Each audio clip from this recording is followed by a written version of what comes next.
You know, when we think about history's darkest moments, we usually picture armies and battles, right?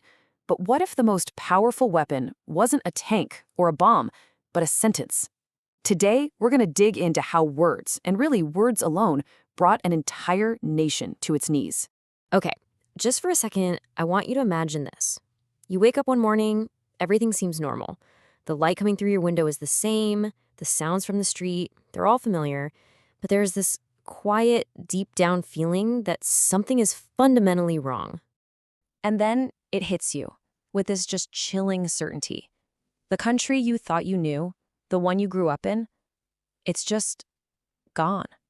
But here's the thing. There was no war. There was no invasion. No foreign army marching down the street. It all changed because of a single speech.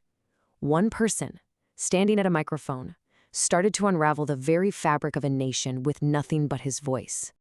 So, let's zero in on that exact moment, January 30th, 1933. This is the day Adolf Hitler becomes Chancellor of Germany. The day he delivers a speech that quietly kicks off one of the darkest chapters in human history. This wasn't a coup with guns. It was a coup made of words.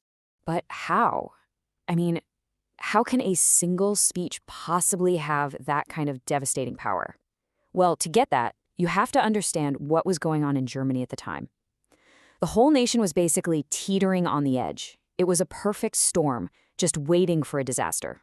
You have to picture a country with some serious wounds. Germany was still reeling from the humiliation of losing World War I. Their economy had completely collapsed, and underneath it all was this potent cocktail of fear and just simmering rage. All of that suffering, all that collective pain and desperation, it created the perfect soil for a really dangerous idea to take root. People weren't just looking for a new leader, you know? They were absolutely desperate for a savior. And that is exactly the role Hitler was ready to play. So, what was his secret sauce? How did he manage to twist all that desperation to his advantage? Let's actually break down the formula he used, the anatomy of a lie that was just so incredibly effective. His whole formula was, honestly, deceptively simple but devastating. So, step one, give the people suffering a face. He identified enemies both inside and outside the country and blamed them for everything.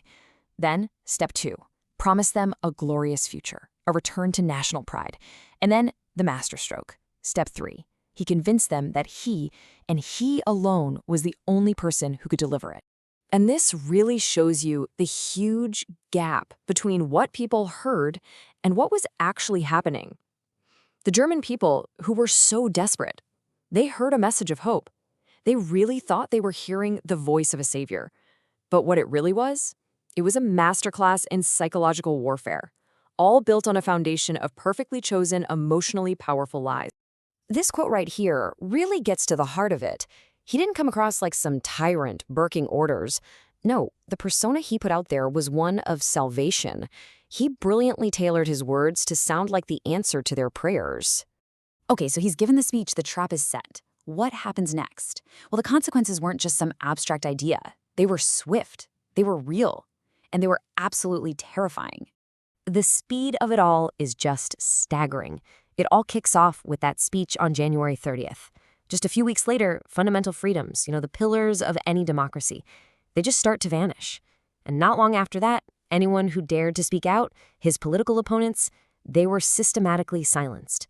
Democracy was basically suffocated in a matter of weeks. And this right here is probably the most chilling part of the entire story. This rapid dismantling of a free country didn't happen with the public watching in horror.